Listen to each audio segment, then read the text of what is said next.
So I have some inquiries into real estate from both VJ and Lucas. And so I'll just combine those questions for you to answer. Can you do some analysis on residential real estate and which direction it might be going? And then that's seconded by VJ, who asked, I'm confused about recent news that home sales are still picking up. I thought the real estate would be struggling in higher interest rates. Yeah, it's I don't know. I don't know if there's an ETF. There's got to be. There's an ETF for everything, I think, but I'm not sure if IYR, what real estate that actually holds, if that's residential or a whole bunch of everything. I'm not sure, but there's definitely pockets. I mean, we had real estate in my area is down about 18% year over year from last February. It just picked up in the last month and it is recovering and moving up. And I think a lot of that has to do with the market sentiment in general, because I believe a lot of people, we've had a very strong rally coming off those October lows in the stock market. People are becoming bullish.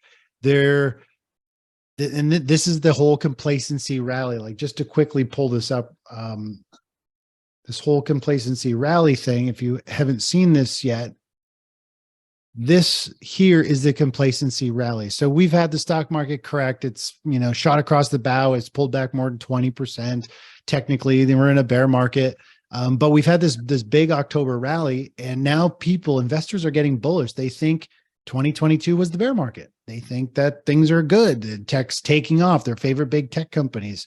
And if people who own stocks are bullish, they also are people who have capital and who own real estate and they want to buy more. So it's the same group of people, very similar group of people. And so I think we see complacency in the stock market. We're seeing complacency in the real estate market. I know a few people that are buying properties. They're getting ready to build, and they think they're talking like they're going to make like $400K on a home build, like it's nothing. And I'm like, I mean, no matter what I tell them, I don't want to burst their bubble, but I try to, explain, like, I'd be very cautious what you're doing here. Like, you're making it sound like it's an easy 400K. If I thought it was an easy 400K, I would do it. But, and so I think the real estate and stock market complacency are timed together. I'm very weary about real estate and any asset at this point, because I think we're still going to go into a financial reset where maybe rates don't go much higher, but we're going to have unemployment. Most people are living paycheck to paycheck, which means they're going to lose their jobs once the unemployment starts to jump. It's just this downward spiral across everything. People have to start selling their second car, their second homes. When people have to renew their mortgages, they're going to be at a crazy high rate. Credit card rates are jumping. All these people that, leased cars, they're going to go from like $1,500 a month to like $3,000 because the rates it's just crazy. I think what we're coming into, and people don't realize it yet. And that's the complacency. They don't realize we're in this perfect storm where anyone buying, I think, properties, loading up with stocks, thinking all bright and cheery 2 years out from now, I think are going to be caught off guard. And they're going to go through this whole phase here and have a financial reset of their own along with the market.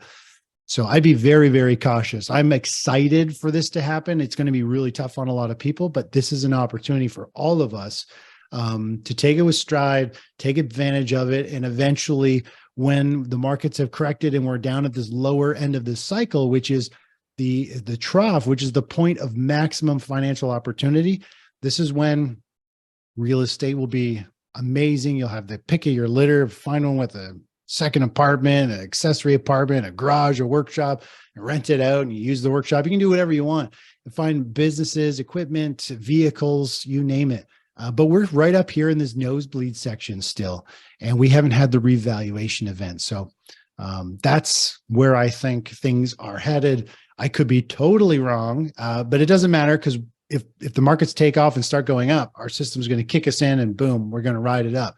But if this does happen, you need to be aware it's going to get really ugly. It's not something we're going to want to go through. This was 2008. It was the 2001 tech bubble. These stage 4 declines don't happen very often, but when they do, you never forget them. And this to me is the most important time. I think in the world, there's more, older age baby boomers, people with the most wealth they've ever had in retirement. This is the worst possible time to watch your wealth drop another 30+% from where we are and all that stuff. So that's kind of my rant on that. One of the most informative rants of anyone I've ever met, Chris.